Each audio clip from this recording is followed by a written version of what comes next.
Welcome to YogiViews, where my guest is yoga itself, through interviewing those who practice it, teach it, sell it, or simply love it. I am Antonio Saucis. The ancient yogis, mostly using a technique called Atma Vichara or self-inquiry, were able to tap into the subtle connections between our psyche and yoga practice. As yoga came to the West, this connection became the subject of more study and deep analysis. As a result, the knowledge of the ancient yogis was proved to be valid, and new pieces of information emerged. This is the second part of a two-part show where I'm interviewing Mariana Caplan. Mariana, you're very articulate in telling us about the connection between the mind and the body, and between yoga and psychotherapy. But one of the great concepts in yoga is that mind, body, and spirit are one. So how does spirituality now come into your work, into your conceptualization? I hesitate for a moment because I've spent so much of my life making sure that I staying away from spiritual isms and cliches, but it's actually true that as these years go on, and I work so closely with spiritual teachers and communities, and it's very hard to separate spirit from anything else. It's like we're all swimming in the ocean of it, and I don't experience that much that's not spiritual. I can be working with a deeply neurotic aspect of myself, or even a psychotic aspect of my client, and through a tantric lens, see the other side of it. So maybe there's this grief and depression, but you voyage through it rather than pushing it aside. That would seem like the mind or emotion, and inside is longing, and it's longing for God, and it's longing for love, and it's vulnerability, and it's connection, and you could take an anger, a contraction in the body, some body like this, and you unpack it, and what's going to come underneath? There might be some grief or some anger, and beneath that is power and righteousness and fortitude and a wish to contribute. Right? There's so spirit. But having said that, I'm always shocked. I go to yoga whenever I have the right childcare for my 2-year-old, and I go to any class with any teacher, and I like them all, because gone are the days when I'm going to be, I like this and I don't like that. I like yoga, and I really like most of its flavors. And as my yoga teacher girlfriends and I were joking, it's like, bring your own spirit. If it's not there in the class, you provide it once you learn how to do that. And yet, it's always shocking to me to go to a class where spirit is not mentioned, or maybe somebody says something about peace, but I mean, it's like they're talking about the cafeteria, and feel peace and open to spirit, and that's always just surprising to me, because I've known for so long and see implicitly in others that if we just open up, if we open up toward anything, if we open up toward a body and really open up to it. One of my mentors said, the Vedas are encoded in the cells of our body. Right? What about the body would not be spiritual if I can go deeply enough in the Vedas or the Quran or the Torah, are encoded in the cells of my body. And even with these structures of consciousness, this psychology or this mind, when we learn, often with the help of deep training or some of the yogic principles, to turn toward and become one with that, or people who are listening, there's been moments in our lives where we're very, very sad and fighting it and wishing it was otherwise. And then there's that moment where we just give in and allow it. It's very pure. It's deeply spiritual, because it's unified. And that's, I think, what the tantric perspective can teach us. When we become unified with anything, there we are in oneness. As I hear you express your feelings about this yoga teachers, or I'd like to call them more yoga instructors, that do not bring spirituality into it, I have to say I share the same surprise. But at the same time, as I hear you, perhaps it is because our bodies are so obviously felt, and the mind is such a problem, usually, or not, but it's, as you were saying, it can be complicated in terms of how to understand the body and how to understand oneself, then maybe because that's why they don't necessarily bring it in. Now, I totally see the benefit and the importance of bringing the spiritual aspects in. This is why I too appreciate the work of yoga.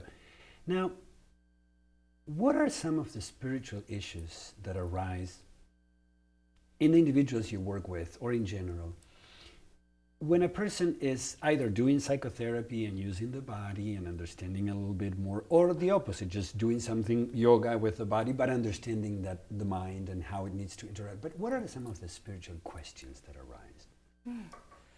Yeah, and this last point you made before turning to that about teachers not bringing this into a practice, I teach a lot of yoga teachers, as I know you do. I train them in psychology. And what I know to be true, and I remind people all the time, is that it's really the inner work that the teacher has done that determines what happens in the classroom. Absolutely. Right? It's like the size of your interior determines what is possible to arise in your teaching. And if a yoga teacher is deeply psychologically and spiritually worked and mulled over and disillusioned, I mean the really good, gritty stuff that happens over decades of spiritual work, they can be sitting in a class and not say very much at all. They might not even mention a sutra, and Correct. They might not, and the students are having spiritual insight. And they're saying the same, arm up and arm down, but something's actually transmitted. So I think that's a really critical piece here. I think when we're younger on the path, and even if we catch about the spiritual part of yoga, we want to say spiritual things and deep dharma. But actually, right, and as psychologists and spiritual psychologists, you want to make sure that you say the right spiritual thing. And then later on, it doesn't really matter. You might be making a joke. And the transmission is coming across. Yeah. So I guess it bleeds into your question that in the right context of yoga itself, yoga in the larger context, when that's presented, then its insights can arise in the body. So what are the spiritual insights? I think the awakening of consciousness in the body. Consciousness is not just in my mind. It's here. You have this huge playing field, right? And one of the beauties of yoga, I think one of the things that most caught me, my teacher used to say, yoga gives the map and you walk it. Yoga's not telling you, the answers. Yoga's giving you the map and you get to walk it. Mm-hmm. And I was always, independent and wanted my own answers. So it's to not be told what I'm supposed to understand, but walk the path and have it arise from my body. That's just so exciting. We get to be participants and really active agents in what happens in our lives. What are some, on the other hand, I would say, what are some of the psychological challenges that spiritual seekers would find? Well, here I just could talk all night, so I'll have to. I have other questions. Because there are a lot of them. Yeah. There's a lot of them. This principle of spiritual bypassing, which was coined by a dear friend of mine, John Wellwood, who's a best-selling American author in Tibetan Buddhism and psychotherapy, and he was a student of Chogyam Trungpa Rinpoche. But spiritual bypassing refers to the ways that individuals use spiritual concepts, practices, and beliefs to avoid rather than face into psychological issues, self-esteem, developmental tasks, relational development. So it's the ways that we use the teachings and the yoga in order to actually buffer ourselves from difficult developmental human challenges rather than face into them. And first when we hear about spiritual bypassing, it's, we might have a question, do I do that? And the answer is yes. Like, you do it, you've done it, and you will continue to do it in subtler and subtler ways, and that's not a problem. It's really good news when we learn that the egoic structure is really, it's slippery. It's a survival structure. It's very, very smart. And as much as we want to transform and whatever we want to do in the path, open up to oneness or connection with everything, the structure that we were conditioned into is working against that at the same time. Mm-hmm. And I believe that with persistence and love and consistency and good teachers, we will travail. But I think that if we start to think and hold the attitude with my 5 or 10 years of meditation or yoga practice, that this is going to, I've somehow risen above. Or we basically hear the ideas and we think that they're integrated. Mm-hmm. We do some practices, and then that egoic structure starts to talk yoga, and it starts to dress yoga, and sometimes a lot of the structures, many times, the underlying structures remain unchanged. And that's true for beginning practitioners, it's true for advanced practitioners, and it's very true of spiritual teachers. Particularly true of them often because the ante's really been upped, and a lot of power and a lot of energy is coming toward them. Mm-hmm. And the weak links are going to kind of become apparent as well. So I've actually come to think that as Westerners, without some dedicated commitment to working with our psychological issues, not necessarily formal psychotherapy for 20 years, but some deeply focused, some sort of work. Yeah, and not 3 months or 6 months, but some real. For myself, I think about every 10 years I need to go back in and really uncover another layer. But that not only do we need it, but it's going to add so much. It's going to unlock so much of the yoga. Like why if we have this tool that it fits like butter, like a glove with the yoga, why wouldn't we use it? It makes the yoga better. It makes relationships better. It makes us, all this talk about it's not what happens on the mat, but when you leave the mat. And nobody, that sounds right, we all agree, but then how? Mm-hmm. Yeah. Great practice, I feel peaceful. How? Now, I read an article of yours, 10 Spiritually Transmitted Diseases. And I found the title very interesting. Is this a little bit what you're talking about? Yeah. Mm-hmm. What are some of those 10? Yeah, and there's really not just 10, because after I published that article in a book and in the Huffington Post, then people started writing in more and more and more. But it's a playful way to categorize spiritual and yogic pathologies that rise in the path. And again, it's not bad or wounded people who have pathologies, it's us, right? It's us, and it's wonderful to play with them. So one of the ones that I started alluding to that I think is the most important is the spiritualized ego.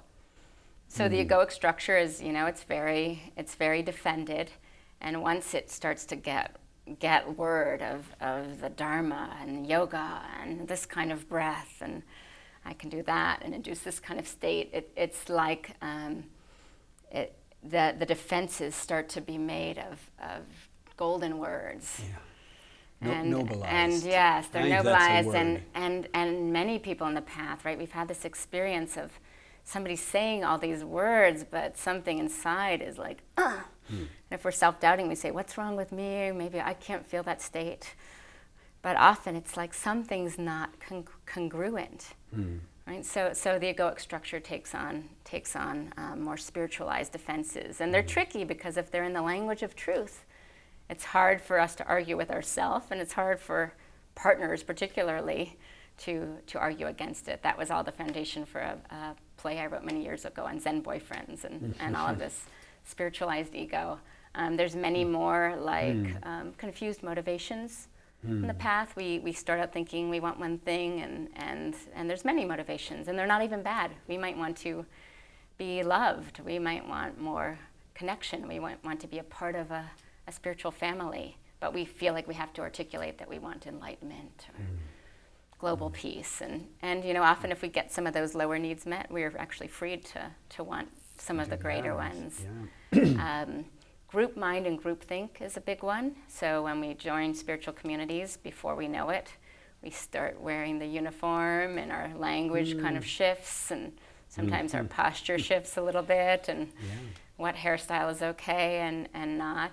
And that's always it's a difficult one, because every group has a group mind, and there's... And belonging depends on it, or it's a big part of it. Yeah. So especially, I would say, if the spiritual style has all this kind of gloves and sticky mats with a logo and this. Now, Mariana, I'm making a connection here, and I can be completely off, but I'd like to run it by you, because as I combine this last disease of the spiritual community and the need for belonging with the spiritualized ego, one of the things that are happening, and mostly in the West, because in India it has happened as well, but not as frequently as it happens here, is that a spiritual teacher with a big following all of a sudden does something that is truly out of alignment with yoga, unethical, many times involving sex, money, drugs, and power. And we have had many examples, and we don't need to name them, but we all know about them. How do these two aspects combine in this situation? Because it seems that this spiritualized ego all of a sudden cracks and shows the underlying, and then the community, and that's my other question, what are the psychological consequences in a spiritual community when the leader gets out of the way? I mean, falls from. Yeah. Thank you. Yeah. Falls. Yeah. I mean, how spiritual teachers can fall from grace is a really, or how they can, well-intentioned, otherwise good people can crack. It's a very deep subject. It's the subject of most of a whole book and my doctoral research. But oftentimes when we hear such a thing, we think, I would never do that. That could never be me. I would never allow that to happen. And the truth is that we don't actually know what would happen if we were suddenly surrounded by, hundreds of adoring disciples and a complex hierarchy and huge business decisions and people, beautiful people throwing themselves at us sexually. It's going to be a combination of variables that is almost destined to bring out the weak or the unworked psychological aspects of an individual. I mean, it's why I personally just never, ever desired to be a spiritual teacher. I'm surrounded by them. I'm friends with them. I've thought for many years, no, thank you. I'd much rather be a friend, and then it's us, and I may know certain things that you don't know, but because the degree of projection is very, very intense in that relationship.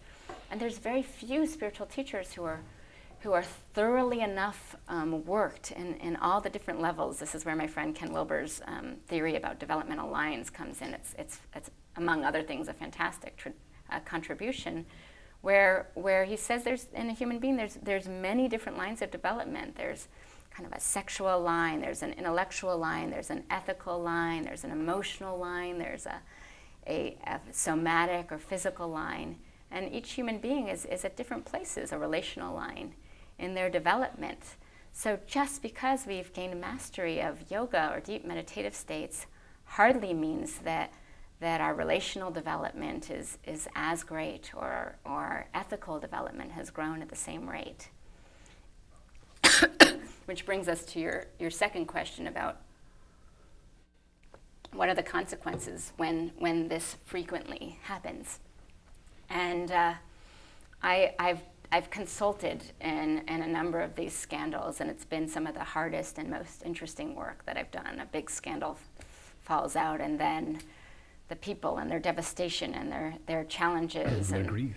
and the grief and the people that they slept with and you know, and so on and so forth, and the ex-wife, and it really it's very humbling for everybody. It should be, and if it's not, which it's very humbling for everyone, not always the teacher, right? Sometimes the teacher can't bear the dismantling, and they just resurrect before the temple's cleaned out, and that's really unfortunate. But in the part of the student, there's two roads, and one is that we become disillusioned with the path. This happens often, right? It's natural to step away for a time, but we become disillusioned with the path. We blame the path.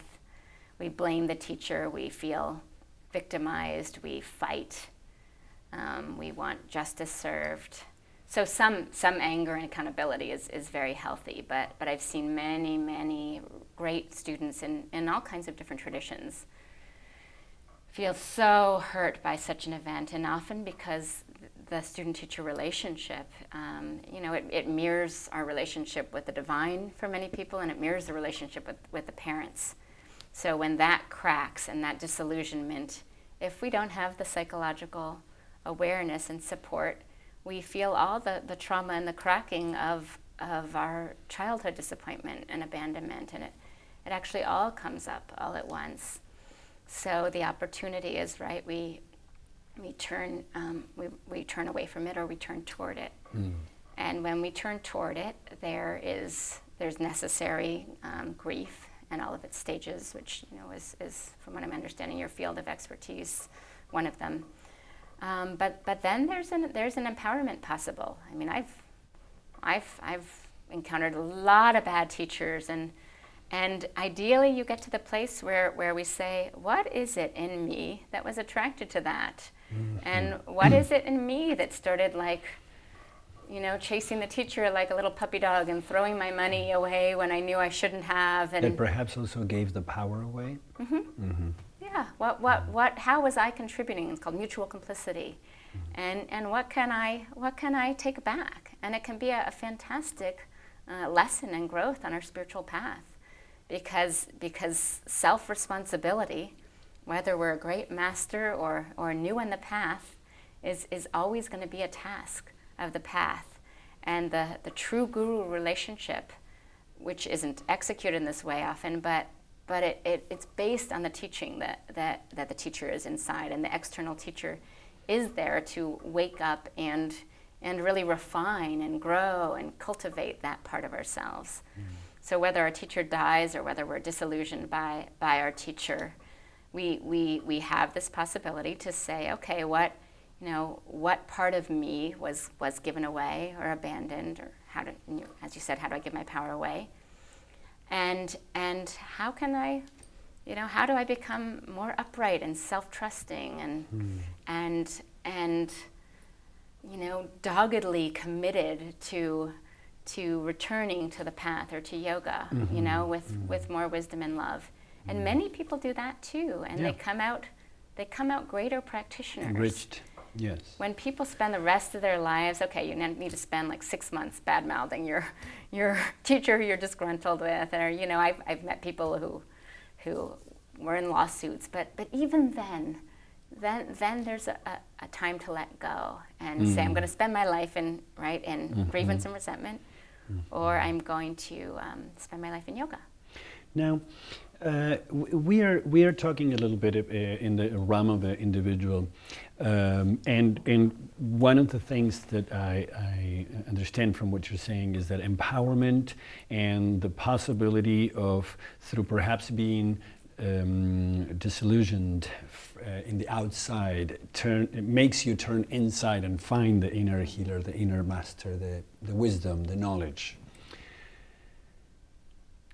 In a larger context, in the context of humanity, including all of us, as we are living in this world today, what is the message, or how can yoga help us from a psycho-spiritual standpoint in this moment of the world? Yeah, I immediately come to to two places with that.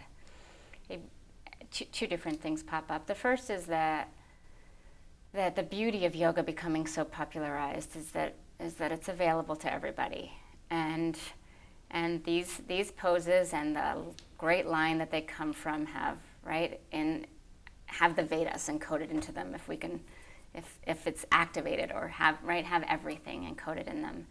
So part of this widespread accessibility of yoga is that regular non-spiritual human beings everywhere can start to experience the awakening of consciousness in the body, and experience much more of what we are than what we thought we are. So that I find inherently healing. It could only be good, even if it was hot yoga only everywhere in the world. I mean, something would awaken.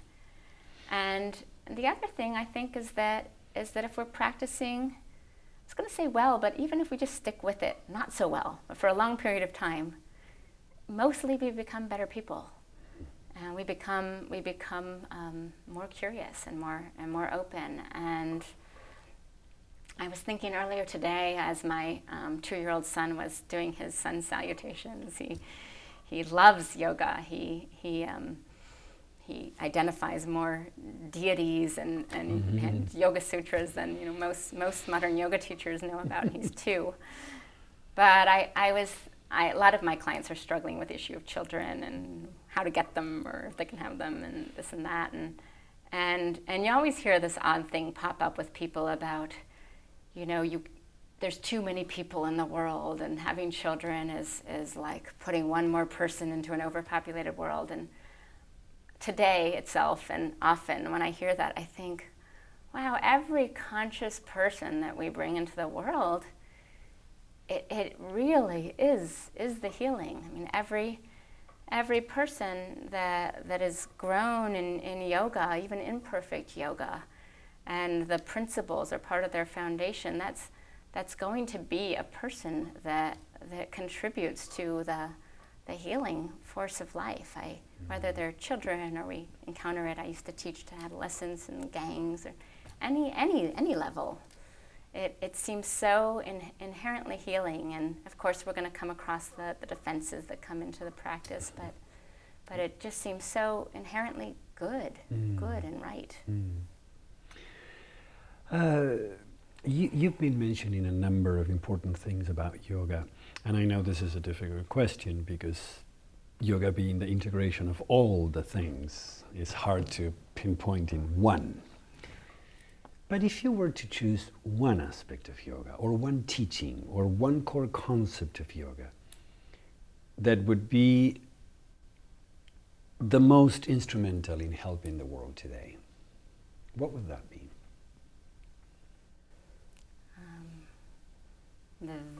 That my body itself contains and is made up of divinity. And the more that I access that, the more it expresses. Yeah, I think I'll still feel that way tomorrow.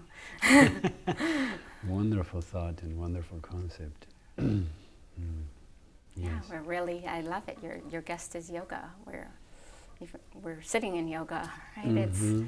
It's just a question of time and effort and love and patience. Yes, and I, as you, trust deeply that yoga has a lot of important information. As a map, I have to say that we're all familiar with GPS and Waze and this. It's a fantastic map. It's a wonderful map that has no mistakes. And in a world where we are all looking for some things and want things that help us, and many of them sometimes are fake or fail, it's wonderful to know that yoga doesn't, and that all you have to do is just to go within and to be present in your body, so you can tap into that. Mariana, I know that we could go on for a lot more, and I sincerely appreciate you coming here today and sharing with us the fruits of your work. and of your investigations. And I know that you're conducting a big research project, and perhaps I can have you some other time to talk about this particular project.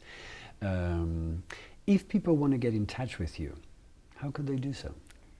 My website is realspirituality.com, and everything's there. Everything is there. Okay.